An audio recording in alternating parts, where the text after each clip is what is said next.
Hello everyone. आज हामी एउटा नयाँ भिडियो रिलेटिङ टु सिए फाइनल आइसकेका छौँ। आज हामी पुरै एक्ट सकेसम्म गर्ने कोसिस गर्दैछौँ र it is mainly focused for exam बेस्डको लागि हामी के कस्तो पढ्नुपर्छ र के कसरी गरिन्छ, कुन कुन सेक्सन इज इम्पोर्टेन्ट, म तिनीहरूलाई अलिक बढी एक्सप्लेन गर्न कोसिस गर्दछु। ओके, यो एक्ट हो एक्साइज ड्युटी एक्ट 2058, त्यहाँ देखिहालिएको छ होइन। एक्साइज ड्युटी एक्ट पनि आइआरडीमै रजिस्टर हुन्छ। लेट्स गो टु आर डेफिनेसनमा सर जाउँ, धेरै छैन। फ्याक्ट्री प्राइस भनेको price fixed by adding only expenditures incurred in manufacturing.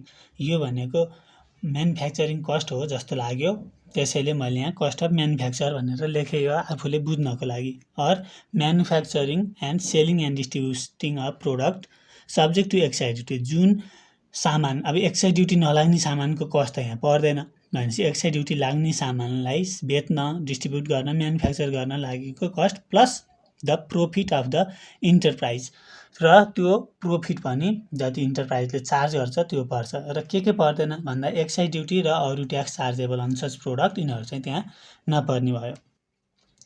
अब पर्सन भनेको के को हो त? पर्सन भनेको पर्सन, इन्टरप्राइज, एसोसिएसन, पार्टनरसिप, यी सबै त पर्छ। अब यो याद हुने कुरा भएसम्म गर्ने र डेफिनेसन सबै याद गरेर सकिँदैन।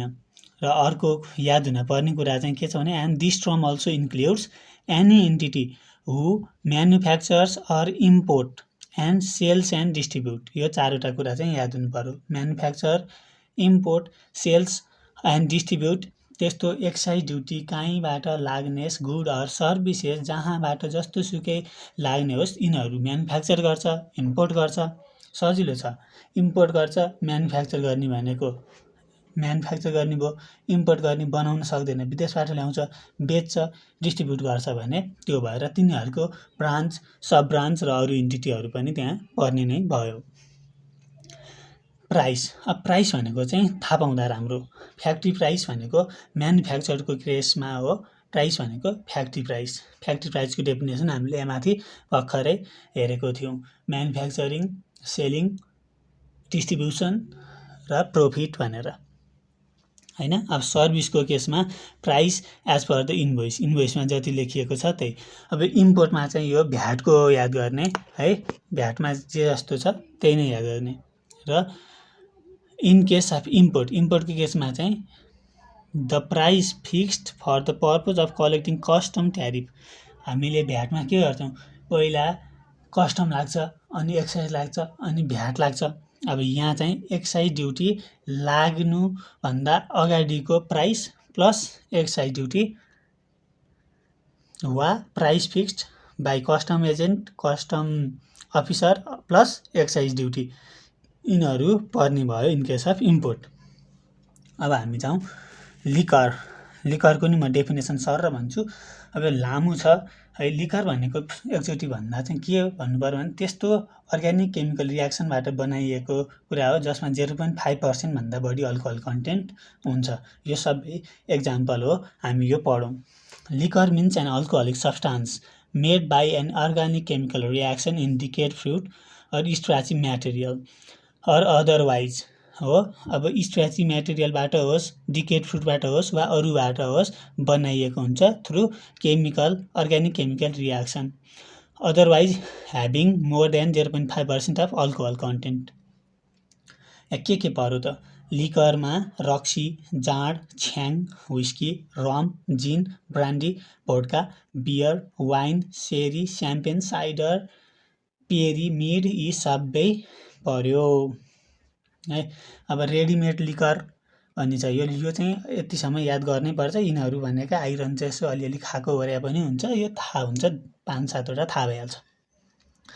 रेडिमेड लिकर भनेको all kinds of alcoholic drinks having content less than 57.056% of alcohol. अब यो पोइन्ट चाहिँ इम्पोर्टेन्ट छ एक्साइज ड्युटीमा, किनभने अहिले 1 LP भनेको यही पर्सेन्टेज बराबर अल्कोहलको स्ट्रेन्थ भएको भन्छ। यहाँ छ 1 LP, 1 लन्डन प्रुफ भनेको strength of clean ethanol in London proof 1 LP litre is equal to 57.065% strength of clean ethanol in 1 litre. अब यहाँ अन्डर प्रुफ, लन्डन प्रुफ र ओभर प्रुफ छ। के हो त ओभर प्रुफ भनेको बढी हो। त्यसैले बढी कसरी थाहा हुन्छ? यति मानौ 15 ओभर प्रुफ भन्यो भने 57.065 प्लस 15% अफ 57.065 गरेर निकालिन्छ। अन्डर प्रुफ भनेको अब यहाँ 15 छ भनेपछि 57.065 माइनस 15% अफ यो गरेर यति आउने भयो। अब तपाईँहरूले यहाँसम्म हेर्नुभएकोमा म एउटा गिफ्ट तपाईँहरूलाई यहाँ रोकेर यो लेख्न सक्नुहुन्छ। एक्साइज ड्युटीमा यतिभन्दा बढी पढ्न पर्दैन। यति पढ्नुभयो भने यो एक्टको आधी पनि छैन होला वा आधी होला। यति पढ्नुभयो भने लगभग नर्मल क्वेसन, कहिलेकाहीँ औडा क्वेसन बाहेक अरू क्वेसनमा इनफ। हामी यही अनुसारको आज डिटेलमा हेर्न गइरहेका छौँ। Let's start. भ्याइयो भने पुरै आज हुन्छ, भ्याइएन भने 2टा भिडियो बन्छ। This is the very important point. Physical control system र सेल्फ रिम्बल सिस्टम म सर पढ्छु अनि आफूले जाने जतिको एक्सप्लेन गर्छु। Physical control system is a system. यो बियर भनेर यो याद हुन्छ भनेर मैले लेखिहालेँ है। Physical control system is a system designed so that production, importation, issue or export of excisable goods shall be controlled by officer or the person prescribed by the officer. In case of the production and issuance of liquor, spirit, यो चारवटा कुरा याद गर्नुपर्छ। In case of production and issuance of liquor, spirit, molasses भनेको खुँडो and beer, physical control system adopt गर्नै पर्छ। Under this system, issue of the excisable good to its head office or any branch shall be through excise gate pass. The production unit has to charge excise duty on the issue of the good from the production unit even to its head office or branch outside the production unit. Physical control system भनेको चाहिँ त्यस्तो system हो जुन excise लाग्ने गुड्सहरूलाई production, import, issue र export गर्नको लागि बनाइएको हुन्छ र त्यस्तो गुड कसको रेखदेखमा हुन्छ भन्दा officer or the person prescribed by the officer. अब बियर, लिकर, स्पिरिट, मोलासेस यी चारवटा कुरामा कम्पलसरी नै लाग्छ, यी बाहेक अरू कुरामा कम्पलसरी छैन। यहाँ चाहिँ के हुन्छ भने प्रोडक्सन युनिटबाट जहाँसुकै हेड अफिसमा लैजाऊ, ब्रान्चमा लैजाऊ, त्यो एक्साइज गेट पासबाट पास गर्नुपर्छ। एक्साइज गेट पास लगाएको छैन भने त्यो लान पाइएन भनेको त्यहाँ पनि एक्साइज ड्युटी लागेको हुन्छ। त्यति गर्दाखेरि पनि यही कुरा यहाँ भनेको छ। मैले आफ्नो ब्रान्चलाई लाने हो तर म एक्साइज ड्युटी तिर्दिनँ भन्न पाउँदैन, त्यो तिरेरै लानु पर्दछ है। अब हामी यहाँ जाउँ। Under physical control system, excise officer may order manufacturer to calculate total value of production and excise duty on it in advance and may order to deposit such duty as dharauti. If such deposit is lower than duty to be deposited, excise officer shall ask such amount from the manufacturer. If such deposit is higher than the duty to be deposited, such amount स्याल be रिफन्डेड। अब physical control system कस्तो कस्तोलाई पर्छ त हामीलाई थाहा भयो र त्यस्तो सामानलाई एक्साइज ड्युटीले यस्तो सामानलाई चाहिँ तिमीले कति प्रोडक्सन हुन्छ भनेर एस्टिमेट गरेका छौ, त्यसको आधारमा पहिल्यै एक्साइज ड्युटी एडभान्समा डिपोजिट गरेर एज अ धरौटी भन्छ।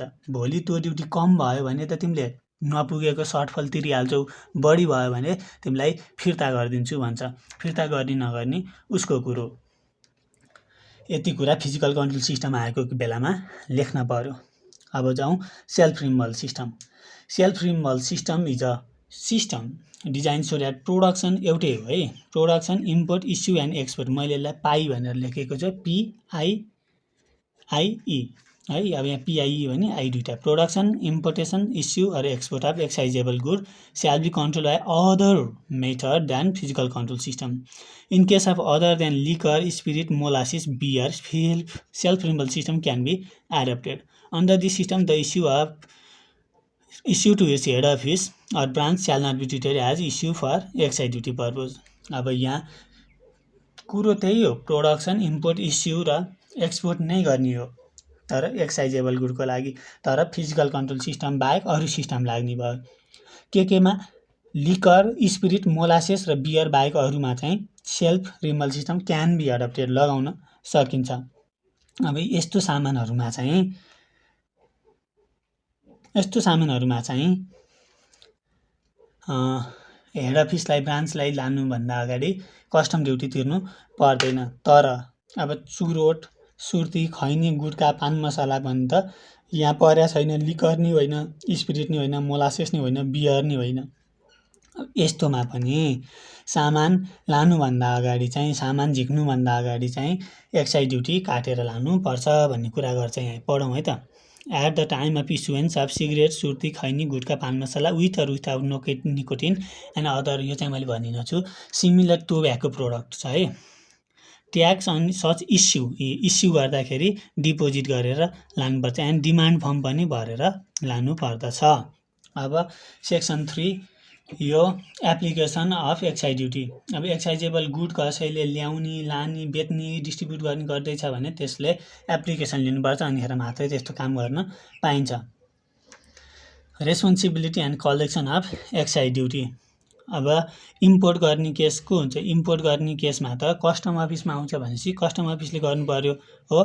म्यानुफ्याक्चर भएको केसमा म्यानुफ्याक्चररसँग हुने भयो। सेलिङ एन्ड डिस्ट्रिब्युसन जसले गर्छ त्यसको केसमा इम्पोर्टर र डिस्ट्रिब्युटरसँग एक्साइज ड्युटी कलेक्ट गर्ने रेस्पोन्सिबिलिटी हुन्छ। यो नर्मल कुरा हो। अब थाहा पाउनुपर्ने यो इम्पोर्टेन्ट कुरा हो, input tax credit. Input tax credit section 3 को very important section. Excise duty paid on raw material that is used or consumed on the production of excisable good may be deducted from excise to be paid on issue of such finished good।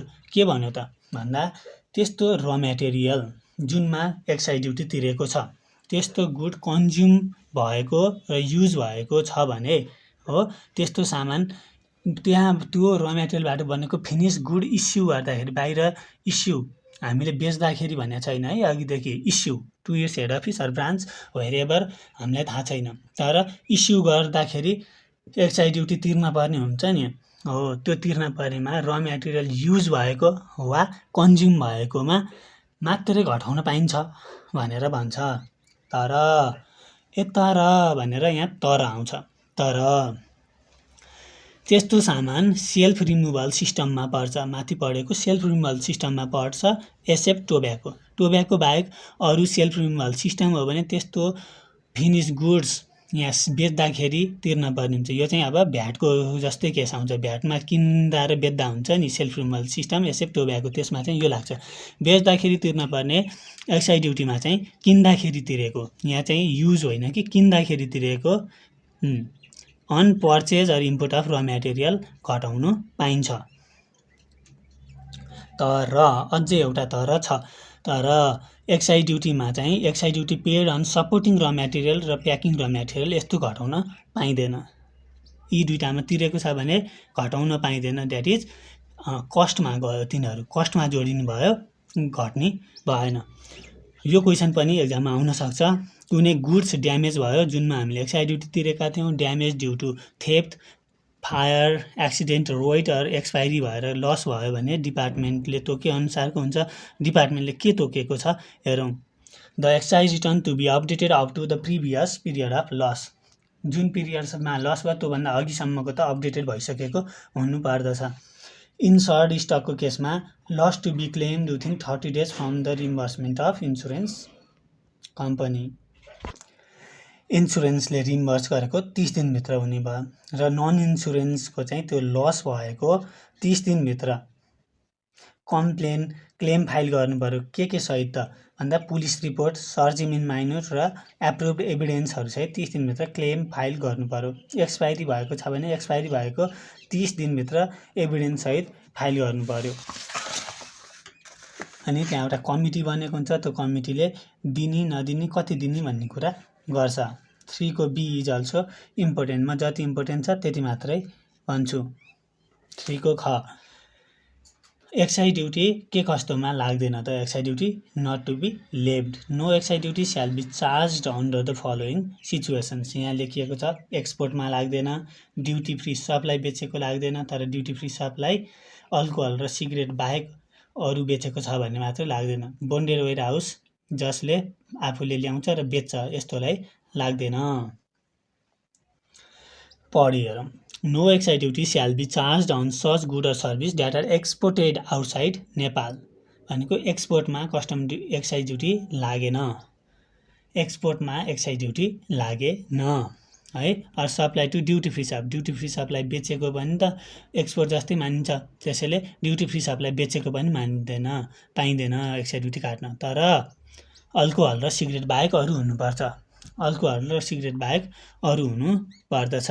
No excise duty shall be charge on cigarette or alcohol to be sold by approve bonded warehouse.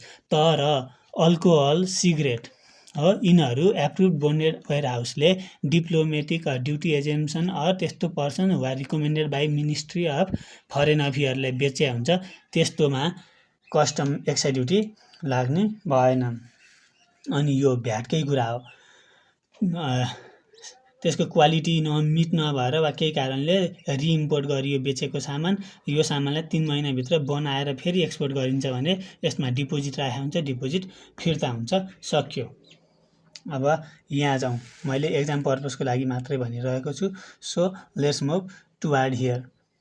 Refund of excise duty, excise duty refund, अब यो पनि एक्जाममा आउन सक्ने point भयो। In case application may be given to excise duty for refund of excise duty that could not be set off.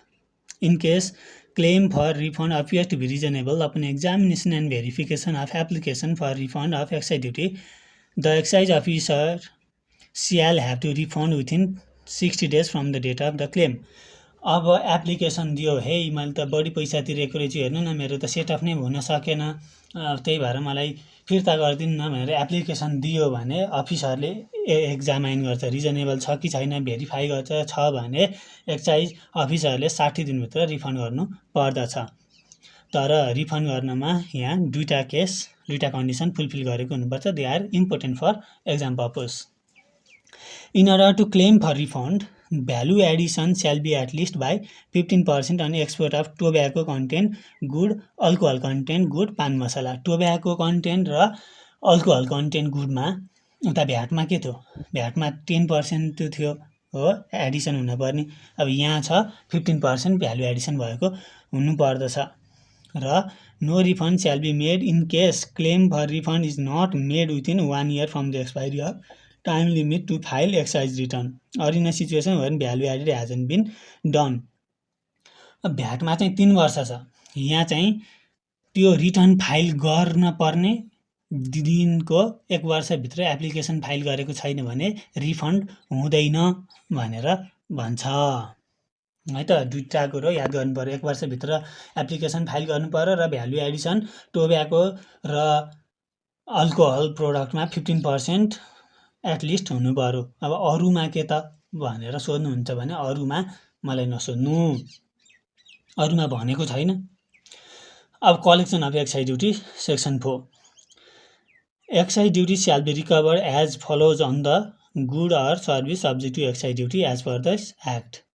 Physical control system छ भने at the time कतिखेर हामीले फिजिकल कन्ट्रोल सिस्टमको भनेको थियौँ, जतिखेर ऊ इस्यु हुन्छ त्यतिखेर हो, जतिखेर सामान इस्यु हुन्छ त्यतिखेर। सेल्फ रिमुभलकोमा at the time of sales हो, इम्पोर्टको केसमा कस्टम पोइन्टमा भयो, सर्भिसको केसमा डिपार्टमेन्टले तोकेकोमा भयो। यो एकचोटि भन्दा भएन भने ब्याक गरी दोहोऱ्याइ तेह्राइ हेर्दा हुन्छ।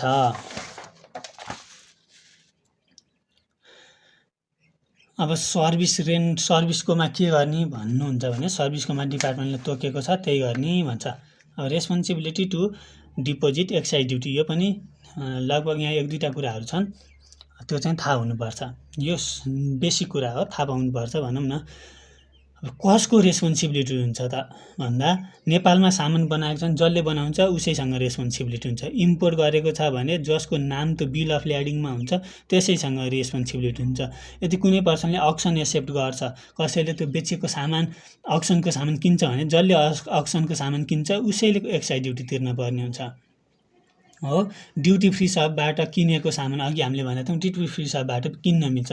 यो सामान अरू कसैलाई बेचिदियो हो वा अरू केही पर्पजको लागि युज गर्यो भने त्यस्तो पर्सन जसले यो रिसेलिङ गरो रियुजिङ गरो उसले तिर्न पर्ने हुन्छ। अब हिजोसम्म एक्साइजेबल थिएन यो सामान, आज एक्साइजेबल भयो, आज जोसँग ओनरसिप छ उसैले तिर्नु पर्दछ। यी बाहेक अरू डिपार्टमेन्टले तोकेको हुन्छ।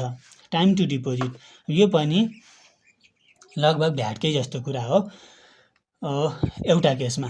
र फिजिकल कन्ट्रोल सिस्टममा चाहिँ when such goods are issued भनेको छ। कहिले डिपोजिट गर्ने त physical control system when such goods are issued. Physical control सिस्टमको काट्ने ओर्ने तिर्ने सबै at the time of issue भनेर हामीले हेरिहाल्यौँ। In case of goods or service self removal सिस्टमको केसमा यी भ्याटको जस्तै 25 दिनभित्र हो, महिना सकेको 25 दिनभित्र वा अर्को महिना सुरु भएको 25 दिनभित्र गर्न पर्यो। इम्पोर्टको केसमा कस्टम ड्युटीमा जतिखेर छिरेछ त्यतिखेरै तिर्नु पर्यो at the time of entering into Nepal. सर्भिसको केसमा तोकिएको हुन्छ, यो एउटा पेनाल्टी छ, यसको हिसाब पनि छ। यदि ड्युटी समयमा तिरिएन भने 0.05% per day on the excise duty payable तिर्नुपर्छ। 0.05% per day on the excise duty कति तिर्ने? डेली बेसिसमा लाग्छ 0.05% पर डे लाग्दछ है त। अब एजेम्सन अफ एक्साइज ड्युटी यो भ्याटमा पनि छ, कस्टममा पनि छ। म सर एकचोटि पढ्छु, एकचोटि पढ्दा बुझिन्छ पनि। Excise duty shall be exempted on import of good by the person or entity having diplomatic facility on recommendation of ministry of foreign affair. Ministry of foreign अफेयरले तोकिदिएको डिप्लोमेटिक फेसिलिटी पाएको व्यक्तिले इम्पोर्ट गर्दाखेरि यो एक्साइज ड्युटी लाग्ने भएन। अब बाँकी रहेका सजिला छन्, लजिकल कुराहरू छन्। यदि कुनै भेहिकल जुन 10 वर्षभन्दा बढी भएको छैन हो, किनेको 10 वर्षभन्दा प्रोडक्सन भएको 10 वर्षभन्दा बढी भएको छैन, त्यस्तो कुनै फरेन मिसनले डोनरले डिप्लोमेटिक फेसिलिटी वा ड्युटी फेसिलिटी वा कुनै प्रोजेक्ट अनुसार उसले नेपालमा ल्याएको थियो हो, प्रोडक्सन भएको 10 वर्ष कटेको छैन र त्यस्तो भेहिकल उसले converting into government number plate, म गभर्मेन्ट नम्बर प्लेट सरकारलाई दिन्छु, म फ्रीमा दिन्छु। इन ट्रान्सफरिङ त्यस्तो मोटर भेहिकल जुन 10 वर्ष भएको छैन हो, जुन उता प्रोजेक्टको नाममा ल्याएको थियो फुल अर पार्सियल ड्युटी, त्यो प्रोजेक्ट सकिसकेपछि, यहाँ चाहिँ प्रोजेक्ट सकिएसीको कुरो थिएन, यहाँ डोनरले डिप्लोमेटिक ड्युटी फेसिलिटीको थियो, यहाँ चाहिँ प्रोजेक्टले ल्याएको थियो। प्रोजेक्ट सकिसकेपछि म लोकल बडीलाई दिन्छु, म कम्युनिटी स्कुललाई दिन्छु, म कम्युनिटी हस्पिटललाई दिन्छु, म गभर्मेन्ट इन्टिटीलाई दिन्छु, म फ्रीमा दिन्छु भन्यो भने मिनिस्ट्री अफ फरेन अफेयरको एप्रुभल लिएर दिँदाखेरि यस्तोमा एक्साइज ड्युटी लाग्ने भएन। फ्रीमा गाडी पाए त म पनि एक्साइज ड्युटीहरू केही लिन्न थिएँ होइन, त्यस्तै कुरा हो। अब यहाँ कुनै डिप्लोमेटिक मिसन प्रोजेक्ट वा कुनै गभर्मेन्ट नन गभर्मेन्ट इन्टिटीले 15 वर्षभन्दा बढी आयु भएको भेहिकल स्क्रैप गर्न खोजेर यसको रजिस्ट्रेसन क्यान्सल गर्न चाह्यो भने मिनिस्ट्री अफ फाइनान्सले एक्साइज ड्युटी नलिकन यस्तो गर्न एप्रुभल दिन सक्छ। अब कुनै व्यक्तिले एउटा भेहिकल ल्याएको थियो पार्सियल कस्टम ड्युटी एजेम्सनमा पर्सनल रिजनको लागि हो, पर्सनल युजको लागि। अब केहीबाट उसले पाउने भएर फेसिलिटी युज गरे होला, त्यो गर्यो र ऊ मर्यो। ऊ मरेको हुनाले उसको स्पाउसको नाममा त्यस्तो भेहिकल ट्रान्सफर हुँदाखेरि यस्तो एक्साइज ड्युटी लाग्ने भएन। युएनको रिक्वेस्टमा Nepal army, Nepal police, arm police force जसले पिस इस्ट्याब्लिस गर्नको लागि जाँदैछन् र तिनीहरूले आर्म्ड पर्सनल क्यारियर, हात हतियार, गाडी, इक्विपमेन्टहरू केही लाँदैछन् र त्यो सामानहरू नेपाल फिर्ता ल्याउने गरी ल्याउँछन् भने त्यस्तो कुरामा पनि एक्साइज ड्युटी लाग्दैन। र एउटा कुरा छ, एक्साइज ड्युटी त्यस्तो इन्डस्ट्रीलाई लाग्दैन जसले 90% or more than 90% of the local scrap use गरे हुन्छ त्यो प्रोडक्सनमा, त्यो बनाएको सामानमा 90 वा 90 भन्दा बढी स्क्रैप मटेरियलबाट युज भएको हुन्छ भने एक्साइज ड्युटी लाग्दैन। अब यो कन्ट्रोल अन सेल यो इम्पोर्टेन्ट छैन तर पनि भन्छु, control on sale and distribution. अब होटेलहरू बाहेक अरू कसैले त्यसरी लिकर र अरू सामानहरू सँगै बेच्छ भने सेपरेट काउन्टर बनाएर राख्नुपर्छ, सँगै एकै ठाउँमा राख्नुहुन्न, अलिकति छुट्टिने गरी राख्नुपर्छ भन्छ। This is important one. Provision relating to gift and cash discount. फोको न है त, गिफ्ट दिन पाउने कि नपाउने, क्यास डिस्काउन्ट दिन पाउने कि नपाउने भन्दा नपाउने र यो गर्यो भने लाइसेन्सको कन्डिसन भोइलेट गरेको मानिन्छ। एकचोटि सर हेरौँ। Industry relating to alcohol, beer or tobacco contained product and importer and seller of such goods shall not organize gift program or such industry shall not provide discount on selling. Discount दिनु भएन, gift program run गर्नु भएन to the buyer. In case such act is found done it shall be deemed to have violated the condition of license नै violate गरेको मानिन्छ। अब section पनि जान्दा राम्रो है, राम्रो कुरा छ। Price assessment of the good or service subject to excise duty. Excise duty लाग्ने गुडको प्राइस एसेसमेन्ट कसरी हुन्छ त भन्ने कुरा छ।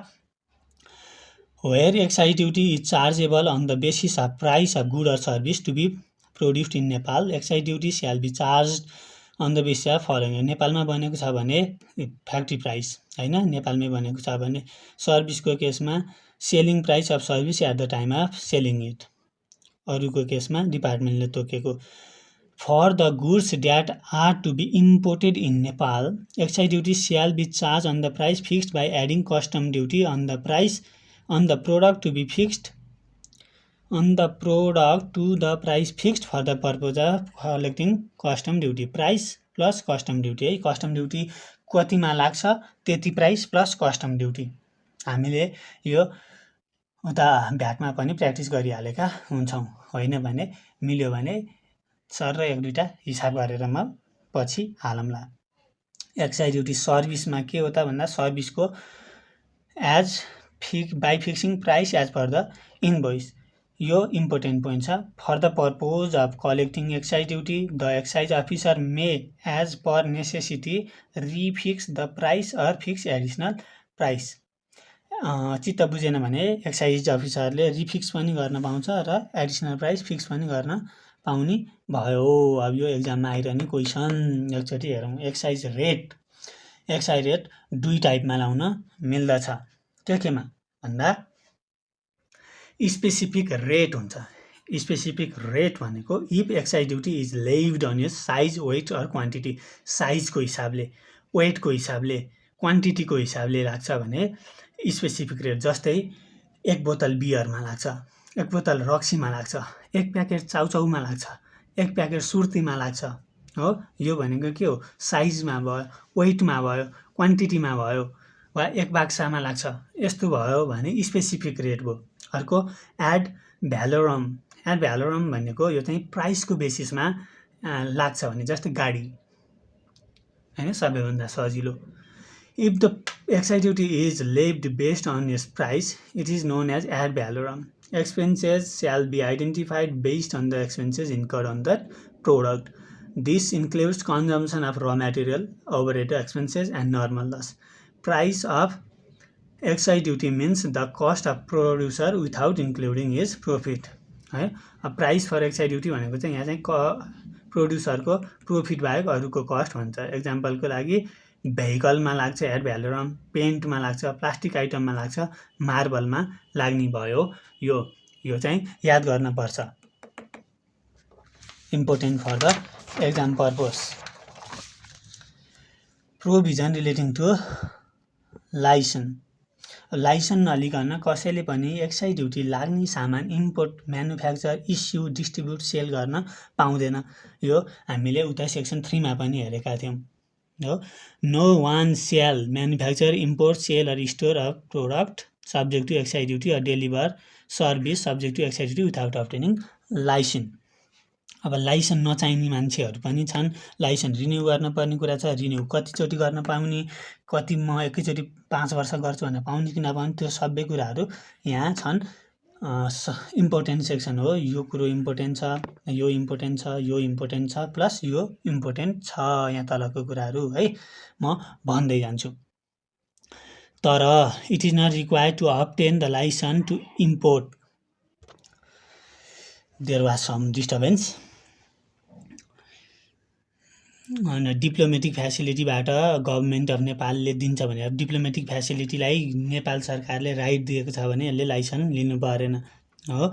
अर्को कुरा छ सेल्फ रिमुभल सिस्टमको सामान सेल अर स्टोर गर्दा। सेल्फ रिमुभल सिस्टमको सामान sale or store of self removal सामान एक्सेप्ट टोब्याको है। टोब्याको र त्यो बाहेक अरू सबै सेल्फ रिमुभलको सेल र स्टोर गर्छ भने परेन। भनेको इम्पोर्ट गर्छ, प्रोडक्सन गर्छ, म्यानुफ्याक्चर गर्छ भने पर्यो, अरू गर्यो भने परेन। कुनै पनि व्यक्तिले लाइसेन्स नलिकन त्यस्तो लाइसेन्स लिने एप्लिकेसन दिनु पऱ्यो, रिन्यू गर्नु पऱ्यो असाढ एन्डभित्र हो। Until 1 licence, sorry for the mistake, 1 वर्षको 1 फिस्कल इयरको मात्रै हुन्छ। 1 फिस्कल इयरको भनेको लाइसेन्सको म्याद असाढ मसान्तसम्म मात्रै हुन्छ। असाढ मसान्तसम्म भएपछि साउन भित्र रिन्यू गर्नुपर्छ है। असाढ मसान्तसम्म मात्रै हुन्छ, 1 फिस्कल इयरसम्म हुन्छ। साउन मसान्तभित्र रिन्यू गर्नु पऱ्यो। गरेन भने अर्को 3 महिनाभित्र गर्छ भने 25% फाइन, अर्को 3 महिनाभित्र गर्छ भने 50% फाइन, अर्को 3 महिनाभित्र गर्छ भने 75% फाइन र बाँकी रह्यो 2 महिना। किन 1 महिना त यहाँ भइसक्यो, त्यही भएर 3, 6, 9, 10, 11 यसले यो भएन।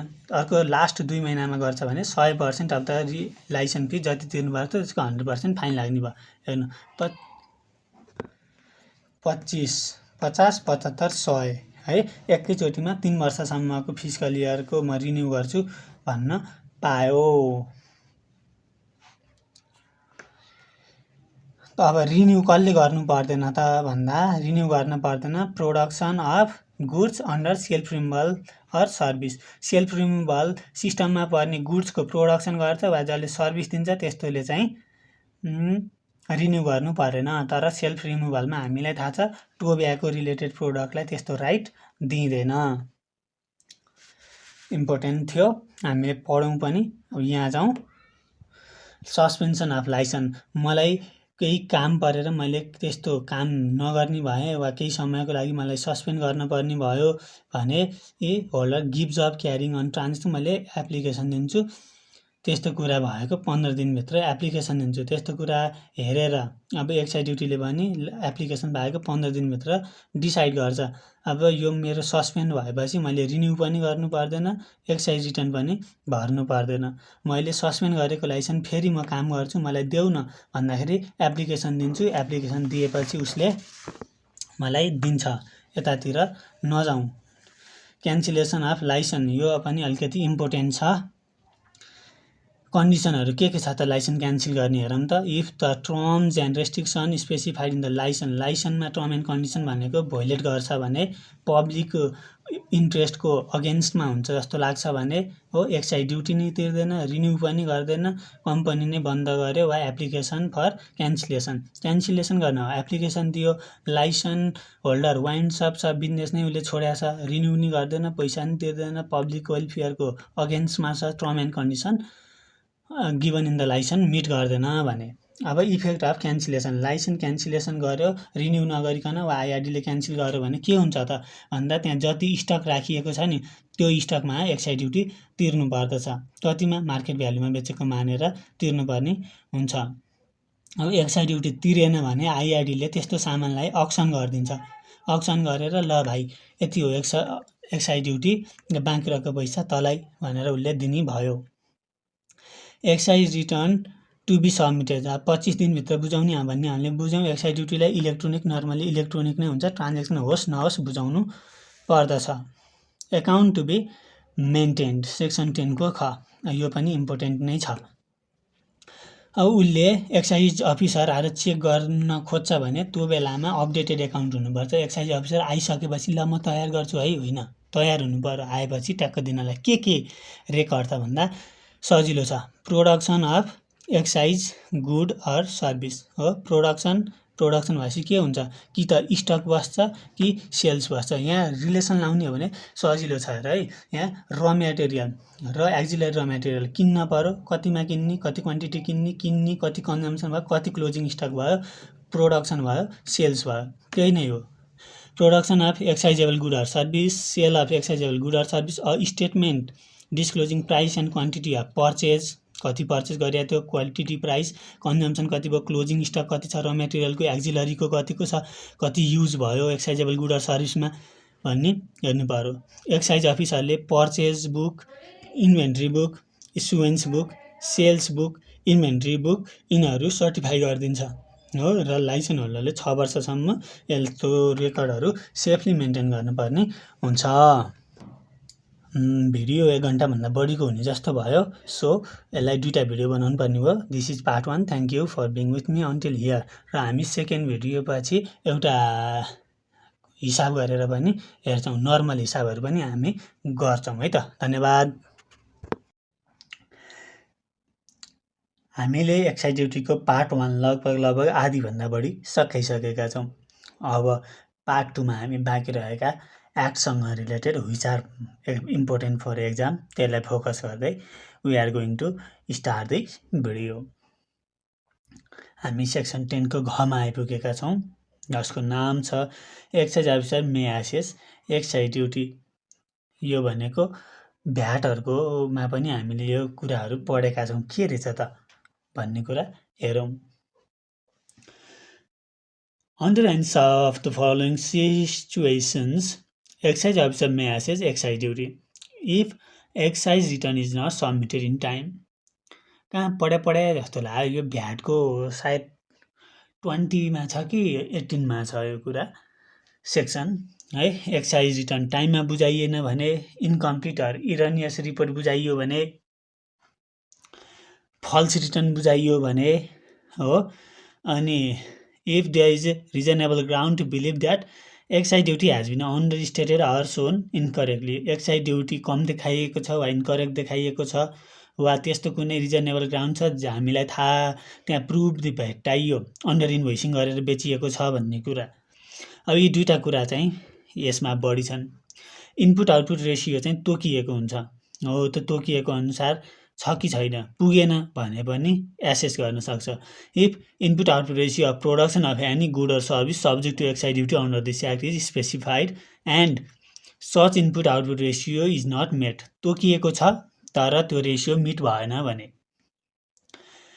अर्को एउटा छ यो नयाँ कुरा, if difference of alcohol quantity you issued liquor and in wastage material is more than 1%, alcohol quantity liquor र वेस्टेज चाहिँ वेस्टेज 1% भन्दा बढी छ भने अब एक्साइज अफिसरले एसेस गर्न पाउने भयो। इफ एक्साइज ड्युटी इज इभेडेड अनि रजिस्टर नभइकन लाइसेन्स नलिकन यस्तो काम गर्छ भने, यस्तो भयो भने के गर्न पाइयो त भन्दा, while assessing excise duty, excise officer shall provide 15 days time to concerned person to submit proof in own favor। र यो भनेको अपर्च्युनिटी टु डिफेन्ड दिने भयो। यो कुरा पनि भ्याटमा नै भएको छ, त्यसैले म सरर भन्छु। The Director General may give an order to make assessment if any error is found upon monitoring.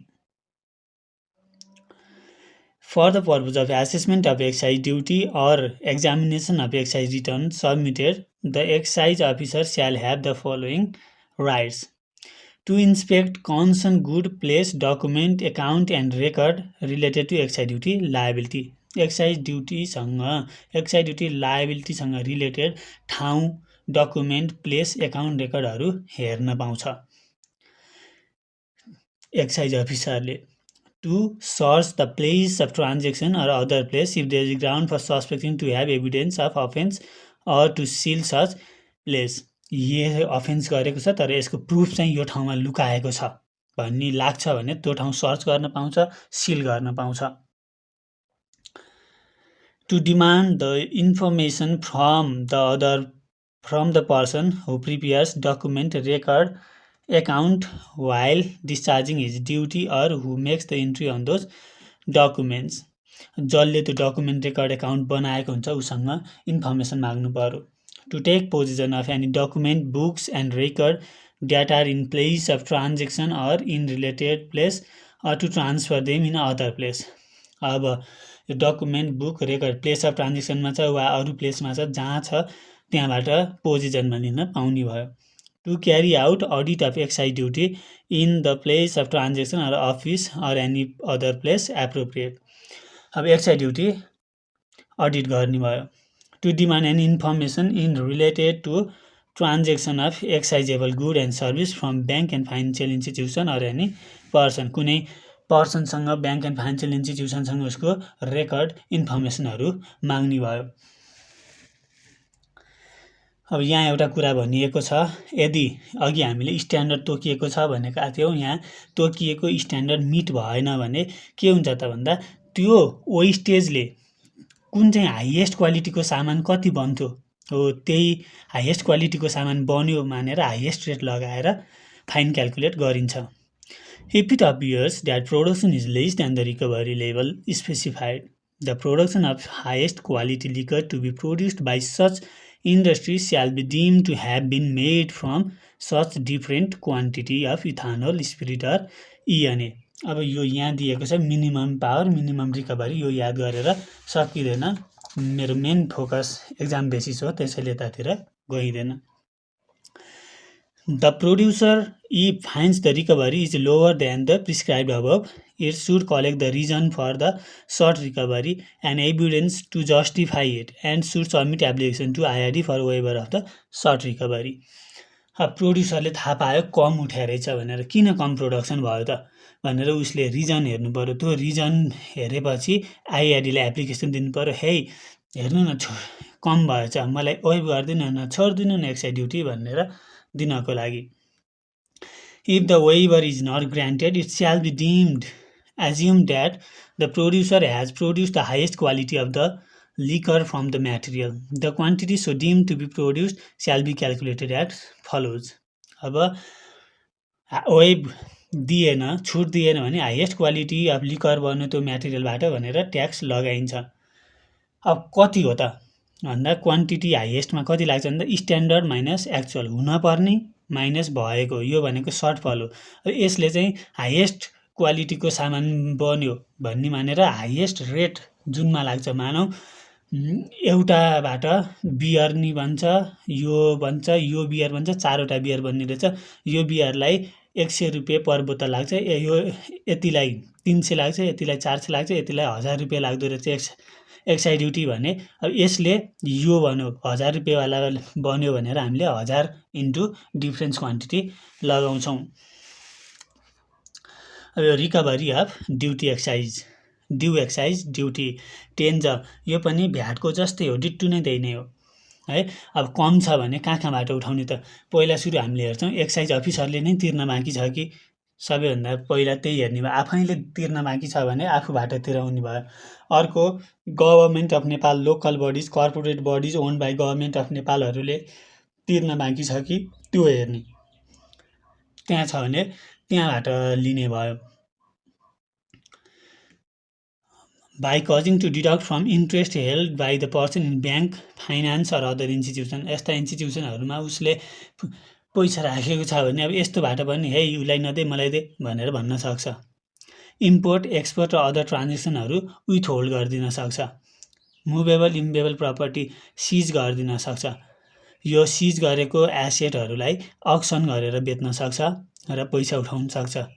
अब यहाँ चाहिँ फिक्स्ड एसेटको कुरा भयो, यहाँ चाहिँ स्टकलाई पनि अक्सनबाट बेच्न सक्छ भनौँ। यो डिले फी चाहिँ थाहा पाउनु पर्दछ, सजिलो छ। अब मानौँ हामीले अघि पढेका थियौँ महिना सकिएको 25 दिनभित्र बुझाउनु पर्छ एक्साइज ड्युटी भनेर, तर बुझाएन भने कति लाग्छ त भन्दा 0.05% per day on the due amount. जहिलेसम्म तिर्दैन तहिलेसम्म 0.05% per day on due amount लाग्ने भयो। In case any person doesn't deposit excise duty which is required to be deposited by the reason of assessment of excise duty or any other reason under this act, late fee at 0.05% per day on due and payable excise duty amount shall be charged.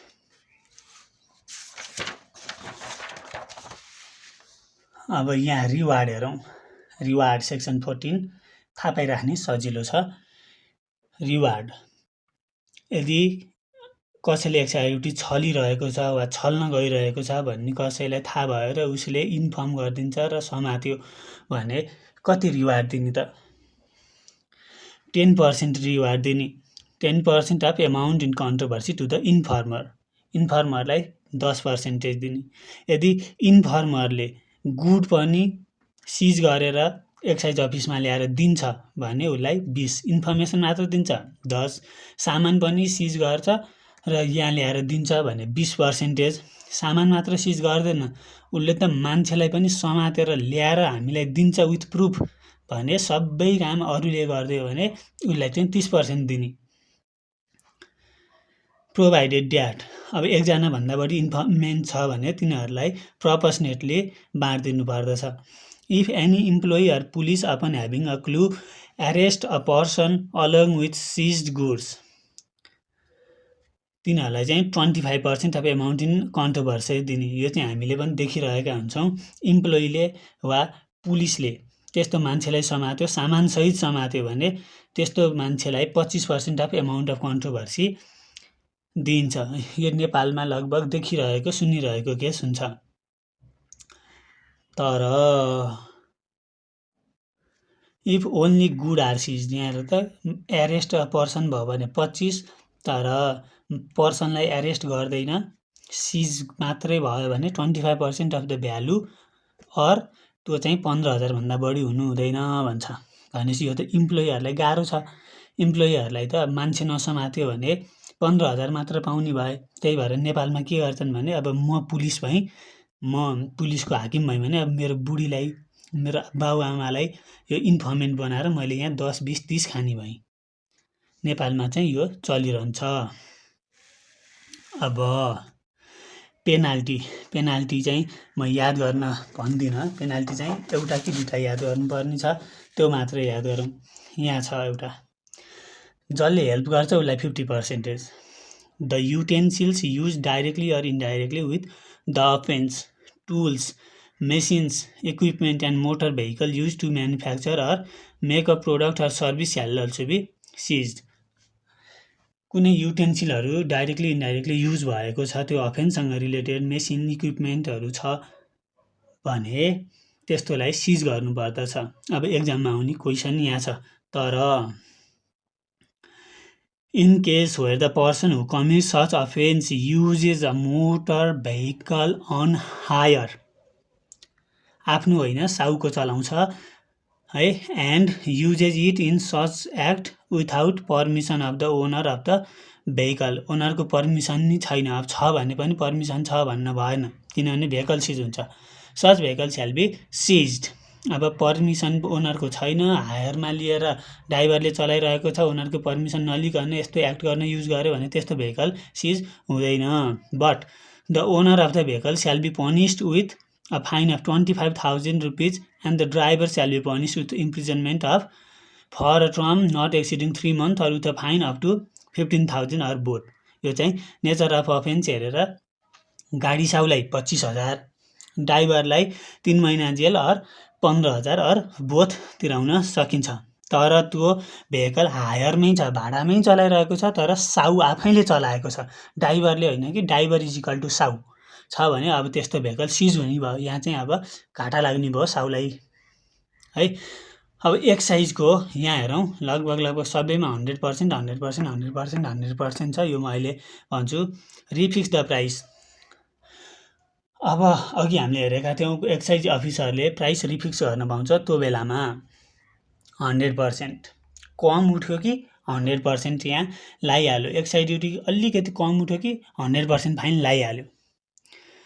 Excise return बुझाएन भने 0.05% per day or 1,000 per annum, यो भ्याटसँग मिल्छ। Up to date book राख्दैन 10,000। Restriction to review the book, हेर्न आएको हेर्न दिँदैन भने 5,000 एभ्री टाइम हो। अब सर्टिफाई नगरिकन पर्चेज, प्रोडक्सन, इस्युएन्स, सेल्स बुक राख्छ भने 5,000सम्म। 6 वर्षसम्म बुक राख्दैन भने 10,000। बुक अफ एकाउन्टसँग रिलेटेड 10,000 छ है, त्यो हेर्नु पर्यो। अनि डिफ्रेन्स अघि मैले भनेको थिएँ 1 रुपियाँ कहीँबाट कम भयो भने 100%, डिफ्रेन्स 1% भन्दा बढी भयो भनेपछि एक्साइज ड्युटी कम आयो 100% फाइन। इनपुट आउटपुट रेसियो मिलेन भनेपछि एक्साइज ड्युटी कम आयो 100% फाइन। सेल्फ रिमभल सिस्टमबाट गर्दाखेरि कम उठ्यो रहेछ कम उठाएछ 100% पाइन्। Input tax credit was mistakenly taken. किन मिस्टेकनली टेकन भनेपछि 100% लगाइहाल्यो। अब यहाँ केही भयो कि 100% लगाइहाल्ने, याद गरेर सक्ने कुरा होइन। त्यसैले अब हामी अपिलमा जाउँ। Appeal An appeal may be made to the Director General against any decision made by the excise duty officer pursuant to this act within 30 days. मलाई एक्साइज अफिसरले गरेको डिसिजन अर्डर चित्त बुझेन भने मैले 30 दिनभित्र डिजीलाई एप्लिकेसन दिन्छु। An appeal may be directly given to Revenue Tribunal against decision regarding imprisonment made by the excise duty officer within 35 days. अब revenue ट्राइब्युनलमा चाहिँ 35 दिन हो, माथि डिजीलाई चाहिँ 30 दिन हो, रेभिन्यू ट्राइब्युनललाई चाहिँ 35 दिन हो। एक्साइज ड्युटी अफिसरले यसलाई जेलमा हाल भनेर अर्डर दियो भने अब यहाँ चाहिँ कुरिरहनु परेन। यस्तो केसमा चाहिँ सिधै रेभिन्यू ट्राइब्युनललाई नै दिने। अब यो 30 दिनभित्र गर्न पर्ने, 30 दिनभित्र गर्न सकेन भने यो 30 दिन सकेको 7 दिनभित्र एप्लिकेसन दिने, यही टाइम एक्सटेन्ड गरिदेऊ न भनेर, अनि टाइम एक्सटेन्ड गरिदिन सक्छ यो 30 दिनबाट अर्को 30 दिन। त्यो 30 दिनमा चाहिँ यो 7 दिन इन्क्लुड हुन्छ। त्यसरी म्याक्सिमम 30 डेजसम्म थपिदिन सक्छ। त्यस्तो गर्दाखेरि 100% अफ अनडिस्प्युटेड एमाउन्ट र 1/3 अफ डिस्प्युटेड एमाउन्ट पेएबल गर्नुपर्छ, डिपोजिट गर्नुपर्छ भन्यो। अब यो एडमिनिस्ट्रेटिभ रिभ्यूको चाहिँ अहिले 1/4 भएको छ, यो चाहिँ हेर्नुपर्छ। अनि डाइरेक्टर जेनरलले 60 दिनभित्र त्यसको डिसिजन दिनुपर्छ र उसले दिएको डिसिजन पनि हामीलाई चित्त बुझेन भने हामीले रेभिन्यू ट्राइब्युनलमा 35 दिनभित्र एप्लिकेसन दिनु पर्दछ। यो हेरिँदैन, यो हेरिन्छ। प्रिजर्भेसन अफ र म्याटेरियल। अब र म्याटेरियल मैले किनेर राखेपछि र म्याटेरियल प्रोटेक्ट गर्ने काम कसको? मेरो। किन? र म्याटेरियल कम भयो, त्यहाँबाट प्रोडक्सन कम भयो भने डिफरेन्सलाई हाइएस्ट रेटले ट्याक्स लाग्छ कि लाग्दैन? लाग्छ। Amount may be recovered from licence, यदि लस एन्ड ड्यामेज भएको केसमा। Liquor deem to be produce from the lost raw material into maximum rate of tariff payable on liquor. त्यही उताकै कुरा हो, यहाँले डिटेलमा भनेको छ। अब यो दुईटा कुरा छ याद गर्नुपर्ने, यहाँको छ है। पहिला यो हेरौँ। Entry into distillery or brewery without permission not allowed. Permission नलिकन त्यो बियरहरू बनाउने ठाउँमा जानु हुँदैन, प्रोडक्सन प्लेसमा जानु भएन। यदि जान्छ भने भिजिटर रजिस्टर मेन्टेन गर्नुपर्दछ, एक्साइज अफिसरको पर्मिसन बिना जान पाइँदैन। यी दुईटामा चाहिँ के याद गर्नुपर्छ भन्दा यहाँ लसको रिमिसनको कुरा छ। Remission for shortage in stock. कहिले उज्यालो कहिले अँध्यारो भइरहेछ है। Remission for shortage in stock. अब यो लाइसेन्स लिकरमा किन अरे यल भनेको 1 हो कि होइन? यल भनेको 1 जस्तो देखिएको छ, त्यही भएर लिकरसँग लस भयो भने 1%सम्म लस छ भने पाउँछ भनेर याद गर्न सजिलो हुन्छ भनेर मैले यो गरेको। पढौँ। The licensing manufacturer of liquor in case where there has been shortfall in the stock up to 1% because of evaporation or obscuration or leakage or bottling. It has to mention the fact in the monthly statement and produce the statement of to the excise officer for remission. 1% सम्म loss भयो, evaporation भएर, leakage भएर, बोतलिङ भएर, यो याद गर्नुपर्छ। Evaporation, leakage, बोतलिङ भएर liquor 1% सम्म लस भयो। लिकर यल छ, यल भने 1 जस्तो छ, त्यही भएर 1% सम्म लस भयो भने मन्थली स्टेटमेन्टमा भन्नुपर्दछ र एप्लिकेसन दिनुपर्दछ। एप्लिकेसन दिएपछि उसले एक्जामाइन गर्छ 30 दिनभित्र। 30 दिनभित्र एक्जामाइन गरेर उसले 30 दिनभित्र ल मैले रेमिसन दिएँ भनेर भन्दैन भने रेमिसन दिएन भन्ने हामीले मान्नु पर्दछ। Remission for the shortage in the stock of beer. अब यहाँ चाहिँ 1% छ, यहाँ चाहिँ 1.5% र 2% छ। के को 1.5 के को 2 हामी अहिले हेर्छौँ है। यलमा 1% भयो, बियरमा चाहिँ यो बाहेकहरूमा 1.5 र 2 याद गर्ने। The licensee manufacturer of beer short as comparison measurement from flow meter and बोतल। फ्लो मिटर एउटा मिटरबाट बग्यो, मिटरले भन्छ यति बग्यो, र बोतल कम भयो भने होइन, त्यो कम चाहिँ के भएर भयो? Due to damage in crown cork, due to pasteurisation, package, breakage in storage application दिनु पर्दछ रेमिसनको लागि।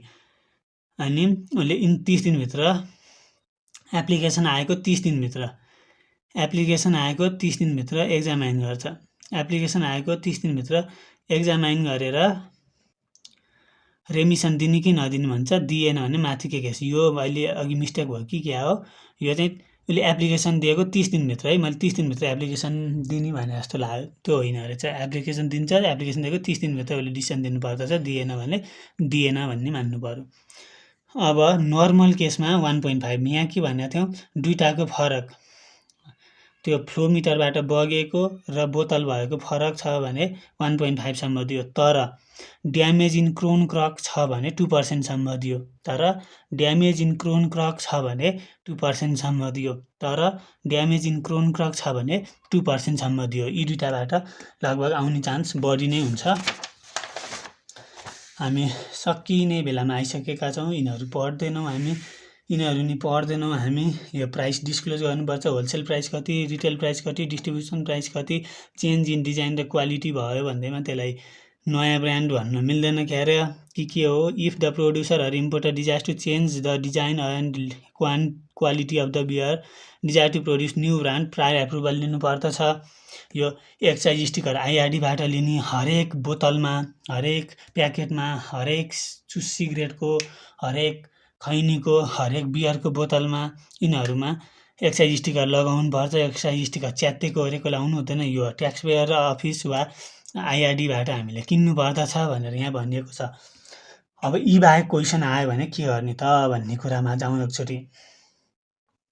यी बाहेक अरू क्वेसन आयो भने अब 3-4 वर्षको पास्ट क्वेसनहरू हेर्ने, यी बाहेकहरू आएको छ कि छैन। 1-2चोटि आएको हुनसक्छ बढीमा। त्यो नदेखेको क्वेसन आयो भने 1-2 लाइनमै सकाइदिइहाल्ने, किनभने थाहा नभएको क्वेसन 15 लाइन लेखे पनि मार्क्स आउँदैन। आए त्यही 1 नम्बर 0.5 नम्बरै हो जति मिलाए पनि। त्यही भएर त्यो स्वाट मेन कुरा लेखिदिइहाल्ने 2-3 लाइनमा, 1-1.5 नम्बर आउने गरी वा 0.5 आउने गरी, अनि छोडिदिइहाल्ने। अब यो भिडियो सकियो होइन। अब तपाईँहरू यहाँसम्म हेर्नुभएको भएर यहाँ बोनस छ, यति सेक्सन हो पढ्ने। जहाँबाट पढे पनि यति सेक्सन पढ्नुभयो भने यो एक्ट सकियो। यो एक्टको एक्जाममा आउने क्वेसन यति हो। I would like to thank you for being here with me till the last. अब एक्साइज ड्युटी पनि सकियो। Hope it will help you in some way.